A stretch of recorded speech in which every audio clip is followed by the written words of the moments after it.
وعدہ کرتا ہوں کہ جو ہم نے فیصلہ کیا تھا کہ گلگت بلتستان کے لوگوں کو پروونشل سٹیٹس جو دینا تھا، ہمارا وعدہ وہ پورا کریں گے آپ سے. جس تعداد میں لوگ نکلے اور جس موسم میں ٹھنڈ میں لوگ نکلے اور دور دور سے، آپ کا پھر سے شکریہ ادا کرتا ہوں اور آپ کو خراج تحسین بھی پیش کرتا ہوں. میں بھی چاہتا ہوں کہ پاکستان میں وہ اب ایک ایسا تاثر ہو کہ اگلا الیکشن جو ہو، اور ابھی آزاد کشمیر کا بھی الیکشن آ رہا ہے، یہ سینٹ کا الیکشن آ رہا ہے، یہ اب ایسا ہو کہ جو بھی ہارے وہ ہار تسلیم کرے. ہم پاکستان میں اب الیکٹرانک ووٹنگ لانے لگے. الیکشن کمیشن سے بات ہو رہی ہے اور نادرا کا ڈیٹا لے کے انشاءاللہ یہ ایک سسٹم لے کے آئیں گے کہ جو ابھی تک پاکستان میں سب سے بہترین الیکشن کروانے کا سسٹم آئے گا. اوورسیز پاکستانیز کے لیے بھی ایک سسٹم لے کے آ رہے ہیں تاکہ وہ بھی اپنی ووٹ ڈال سکیں. سینٹ کا الیکشن ہوتا ہے، اس میں ہم اب کانسٹیٹیوشنل امینڈمنٹ رکھنے لگے ہیں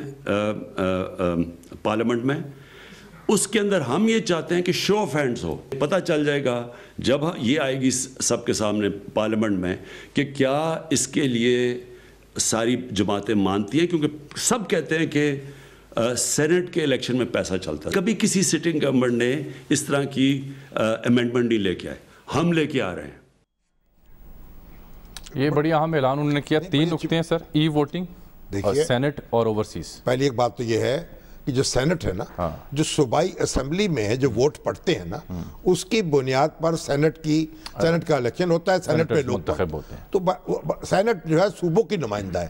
تو اب اس کے لیے طریقہ یہ ہے کہ جس طرح خواتین کی نشستیں پر کی جاتی ہیں مخصوص کوٹے پہ، اسی طریقے سے کہ لسٹ سسٹم کر دیا جائے، جو پارٹی کہ صوبائی الیکشن میں جتنے ووٹ لے اس کے مطابق اس کا سیٹیں ایلوکیٹ ہو جائے. یہ بھی ایک طریقہ ہے.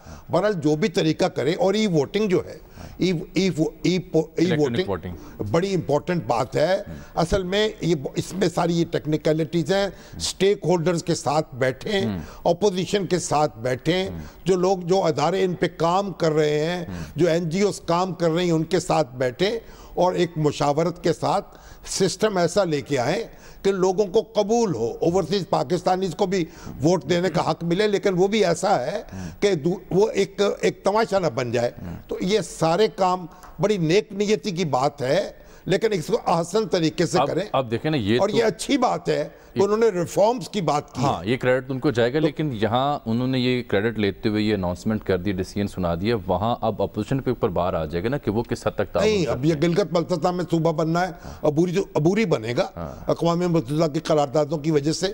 تو صوبہ میں عقل ساری اپوزیشن کو اس کی سپورٹ کرنی چاہیے، کیونکہ گلگت بلتستان کے لوگ چاہتے ہیں کہ ان کو، وہ تو سمجھتے ہیں ہم دوسرے درجے کا شہری ہیں، تو ایک ان کو فرسٹ کلاس سٹیٹس ملنا چاہیے تاکہ وہ ایک کانسٹیٹیوشنل سٹیٹس ہو، آٹونومی ہو، معاشی خود مختاری ہو. یہ الیکشن ریفارم پہ اپوزیشن جو ہے اس کا کیا ہو سکتا ہے رد عمل؟ دیکھیے تو اب بات کریں گے تو بات ہوگی. پی ڈی ایم کا اجلاس بھی اب ہو رہا ہے نا. اچھا جی، احمد بلال محبوب صاحب نے میں جوائن کیا اور جو انتخابی عمل ہے، انتخابی اصلاحات جیسے موضوعات، انہوں نے کافی کام کیا ہے، اس پر ان کی نظر بھی ہے اور ان کی ایکسپرٹیز بھی ہے. سر، آپ کو پروگرام میں خوش آمدید کہتے ہیں. شامی صاحب آپ سے مخاطب ہوں گے. بلال صاحب، آپ نے تو بہت کام کیا الیکٹورل ریفارمز پہ، اور کئی ریکمنڈیشنز مانی بھی گئیں، قانون بھی بن گیا. اب وزیر اعظم نے جو آج تجاویز پیش کی ہیں، تو کیا کہتے ہیں آپ اس کے بارے میں، خاص طور پر ای ووٹنگ کے حوالے سے؟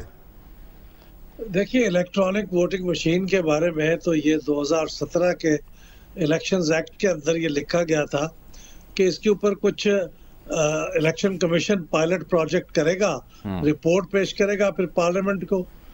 وہ پارلیمنٹ کے اندر رپورٹ پڑی ہوئی ہے 2 سال سے، انہوں نے وہ کام کر کے دے دیا. اب پارلیمنٹ کو قانون سازی کرنی ہے اس کے اوپر. با میٹرک ووٹنگ مشین کے اوپر بھی یہی کیفیت ہے، اور اوورسیز پاکستانیز کے معاملے میں بھی یہی کیفیت ہے. ان تینوں چیزوں کی رپورٹ الیکشن کمیشن اب پارلیمنٹ کے سامنے پیش کر چکا ہے. وہاں قانون سازی کی ضرورت ہے. یہ کوئی نیا موضوع تو ہے نہیں. اچھا احمد صاحب، ذرا ناظرین کی آسانی کے لیے واضح کر دیں کہ یہ جو الیکٹرانک ووٹنگ سسٹم کی جب ہم اصطلاح یوز کرتے ہیں اور ساتھ بایو میٹرک ووٹنگ کا لفظ یوز کرتے ہیں، دونوں میں کیا فرق ہے؟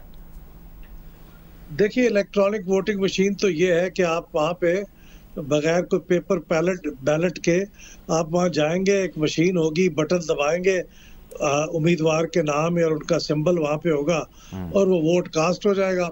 یہ تو الیکٹرانک ووٹنگ مشین ہے. بایومیٹرک مشین یہ ہے کہ آپ اپنے انگوٹھے کے نشان سے پہلے آئیڈینٹیفائی ہوں گے کہ آپ وہی ووٹر ہیں جس کا نام فہرست میں درج ہے, اور وہ نادرا کے اندر جو آپ کے انگوٹھے کو نشان کی ایک ڈیٹا بیس موجود ہے اس کے ساتھ ٹیلی ہوگا اور پھر اس کو ڈالا جائے گا.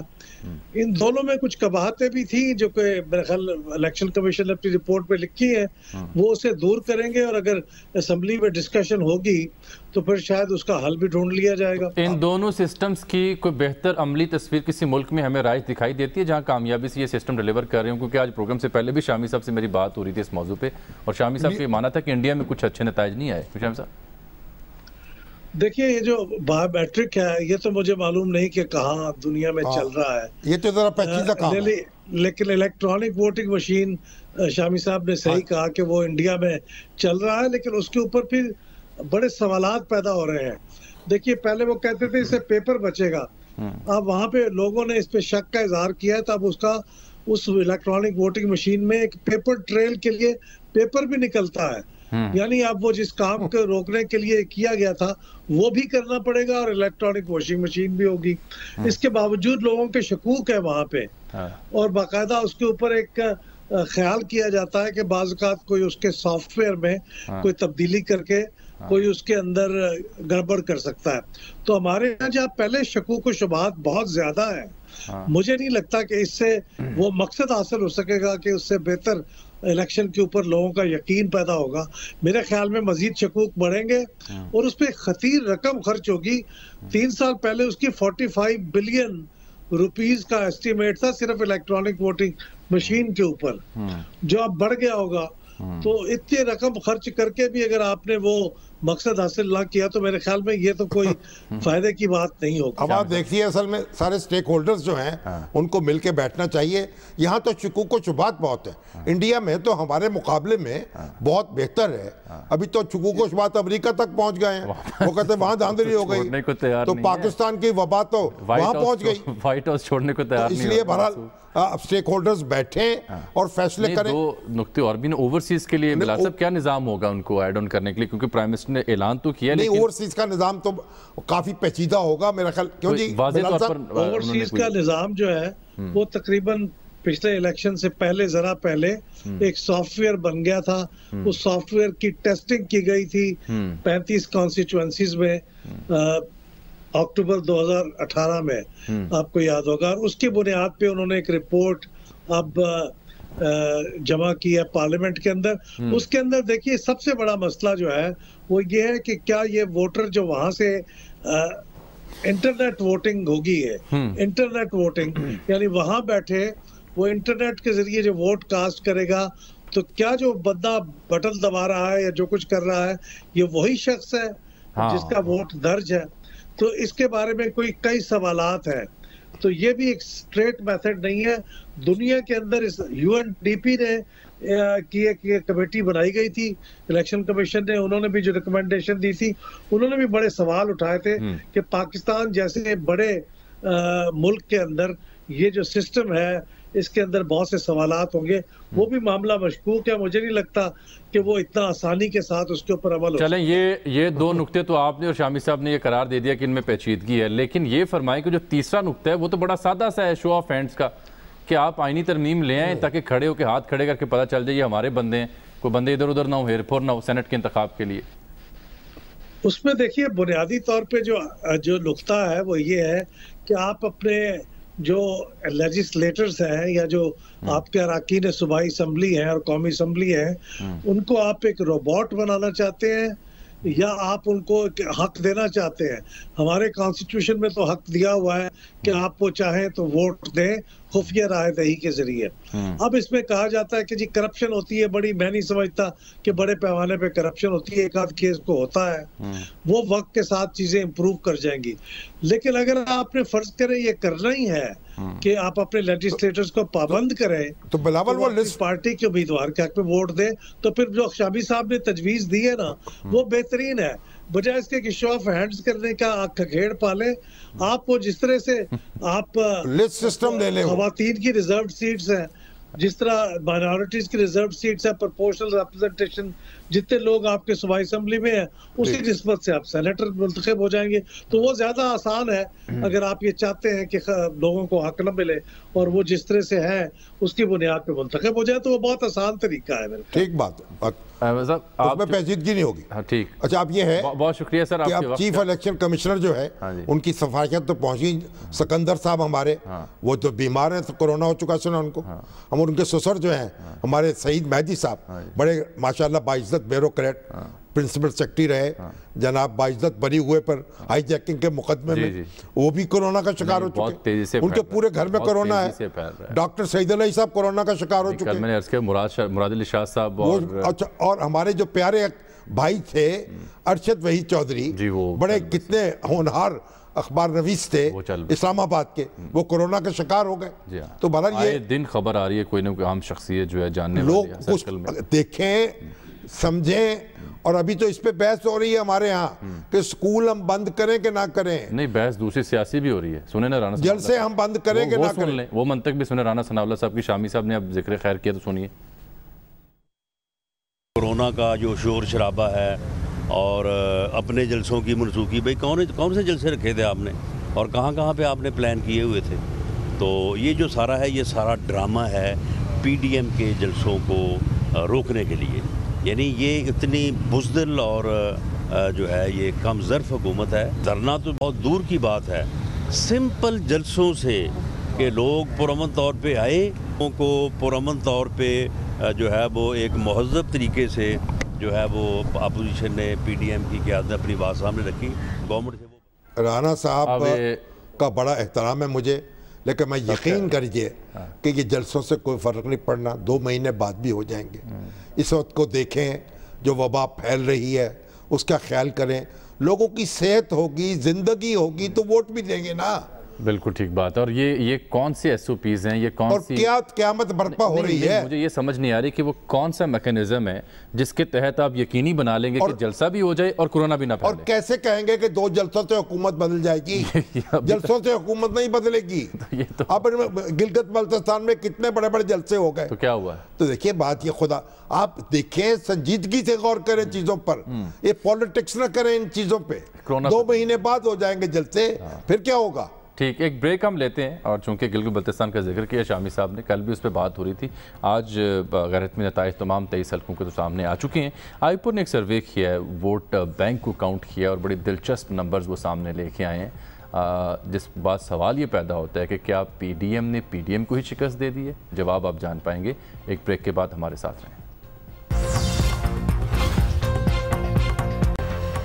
تو شامی صاحب یعنی خلاصہ یہ ہے گفتگو کا کہ جو گلگت بلتستان کا انتخاب سم اپ کیا جائے تو پی ڈی ایم اگر مشترکہ طور پر کینڈیڈیٹ لانچ کرتی تو سیٹیں زیادہ ہوتی ہیں, انتخاب جیت جاتے. اور وہ جو تفریق پیدا ہوئی اس کی وجہ سے طارق جنید صاحب ہیں آئی پور کے, جی وہ یہ بتا انہوں نے کیلکولیٹ کر کے بتا دیا ہے. اور اگر مولانا فضل الرحمان صاحب اس پہ کوئی کمیٹی بناتے کہ یہ پی ڈی ایم کی جماعتوں نے آپس میں سینگ کیوں پھنسائے, ٹھیک, اور اپنے ووٹ منتشر کیوں کیے, تو یہ زیادہ بہتر ہوتا.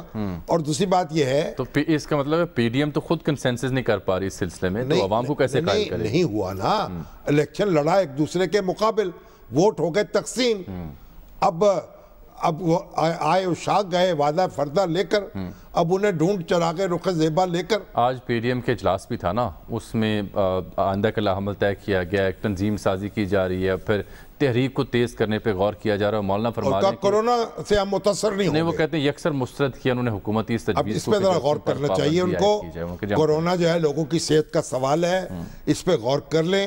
باقی دیکھیے اب ایک تو چودھری شجاعت حسین ایک اور انہوں نے بات کی, انہوں نے کہا ہم گلگت بلتستان کے نتائج کو پی ڈی ایم یکسر مسترد کرتے. ہم مسترد تو کر دیں لیکن اس کی وجوہات تو دیکھ لیں. وہ خود نہیں دیکھیں گے نا. اچھا اب یہ چودھری شجاعت حسین صاحب گھر واپس آ گئے ہیں ہسپتال سے, یہ ایک اچھی خبر ہے. اللہ تعالیٰ ان کو خیریت سے رکھے. اور ہمارے دوست تھے حبیب حیات میامی میں, امریکہ میں, ہمارے اخبار نویس تھے, پاکستانی, بڑے ایک ریڈیو سروس اور نیوز نیٹ ورک چلاتے تھے, ان کے چیف ایڈیٹر تھے. ان کے والد بھی حیات صاحب, وہ بھی ایک یو پی پی کے ڈائریکٹر یہاں ہوتے تھے, بڑے سینئر جرنلسٹ تھے, ہمارے دوست تھے. پھر یہ بھی ہمارے دوست ہوئے اللہ کو پیارے ہو گئے. اللہ تعالیٰ ان کو ان کی مغفرت کرے. اور پاکستان کا ایک یعنی سمجھیے ایک پیغام تھا میامی کے اندر, امریکہ کے اندر, پاکستان کا ایک سگنل تھا جو کہ دیکھنے والوں کو موصول ہوتا تھا. چلے جاتے جاتے میں پھر سے عرض کروں کہ کیونکہ مولانا مخاطب تھے, صحافی نے کوئی سوال بھی ان سے کیا پی ڈی ایم کی جو بیٹھک ہوئی ہے اس کے بعد, تو اس میں کئی خبریں اب سوشل میڈیا پر آ رہی ہیں جس میں ایک نقطہ یہ بھی ہے کہ مولانا یہ فرما رہے ہیں کہ وزیر اعظم سے بات چیت نہیں ہوگی کسی معاملے پر بھی. تو کس سے ہوگی پھر؟ دیکھیں بات چیت تو کرنی پڑے گی وزیر اعظم کو اپوزیشن سے, اپوزیشن کو وزیر اعظم سے, دونوں کو ایک دوسرے کو تسلیم کرنا پڑے گا. کوئی یہ رائے دیتا ہے کہ عدلیہ ضامن بنے, کوئی کہتا ہے کہ کوئی اور ادارہ ضامن بنے. عدلیہ کا کوئی کام نہیں, یہ تو غیر دستوری بات ہے. عدلیہ کا کوئی کام نہیں ہے ضمانت دینے سے, اور کہ فوج کا کوئی کام نہیں ہے ضمانت دینے سے. وہ ادارے کے طور پہ شریک اس طرح. ہاں اگر وزیر اعظم چاہیں کہ فوج ان کی معاونت کرے, جس طرح راحیل شریف صاحب کو نواز شریف صاحب نے کہا تھا, پھر اسے کرگزرنی چاہیے. اگر وہ درخواست کریں, حالانکہ عدلیہ کا کام نہیں ہے, لیکن وزیر اعظم کہیں چیف جسٹس سے کہ آپ کی کوئی رہنمائی درکار ہے کہ قانونی معاملات میں, وہ تو ہو سکتا ہے, لیکن ریفرنس کر دیں. مگر ایسا نہیں ہوتا. عدلیہ کو عدلیہ کا کام کرنا چاہیے, حکومت کو حکومت کا کرنا چاہیے. ہمارے سیاستدانوں کو ضامن کی کیوں ہر وقت تلاش ہوتی ہے؟ یہ پھر کیا کریں؟ ایسا کوئی قومی ڈائیلاگ ہو, کوئی انتخابی عمل ہو, یا کوئی بھی اہم معاملہ ہو, وہ ضامن چاہیے. تو بعض اوقات ضمانت منظور نہیں ہوتی نا, پھر وہ گرفتار جانا ہونا پڑتا ہے ان کو. تو اپوزیشن اور حکومت صحیح ہے, دونوں جو ہیں, دیکھیے ان کی اپنا ایک وجود ہے سوسائٹی میں, ایک دوسرے کی نفی کر کے زندہ نہیں رہ سکتے. یہ بنیادی بات ہے. ایک پہیے پہ گاڑی نہیں چل سکتی, مانے ایک دوسرے کو. چلیں جاتے جاتے آپ کو یہ بھی بتائیں کہ پی ایس ایل کا ایونٹ ہو رہا ہے پاکستان میں, رونقیں کچھ واپس آئی ہیں شائقین کے بغیر. تو آج فائنل ہو رہا ہے, اور فائنل دو بڑے شہروں کے درمیان ہو رہا ہے, لاہور قلندرز اور کراچی کنگز کے درمیان. تو لاہور قلندر بیچارہ جو ہے اس کی کچھ سنی گئی ہے, اس کی سنی گئی, قلندرانہ پن اس کا کام آیا ہے. یہ جو بھی ٹیم تو قلندرانہ پن تھا. جی ہاں, یہ جو بھی ٹیم جیتے گی اس ٹائٹل کو وہ پہلی بار سے جیتے گی. ہماری دعائیں دونوں ٹیموں کے ساتھ. شامی صاحب آپ سنیں کراچی کنگز کے لیے دعا گو ہیں, اور میں لاہور قلندر کے لیے. نہیں لاہور قلندر بیچارے وہ اتنی دیر سے وہ لگے ہوئے ہیں, اب آپ کیوں میری لڑائی کراتے ہیں؟ اچھا آپ کی دعائیں لاہور قلندر کے لیے؟ نہیں میری دعائیں جو ہیں جو اچھا کھیلے اس کے ساتھ ہیں. چلیں ٹھیک ہے, اجازت دیجیے ناظرین, ملیں گے آپ سے کل, تب تک کے لیے اللہ حافظ.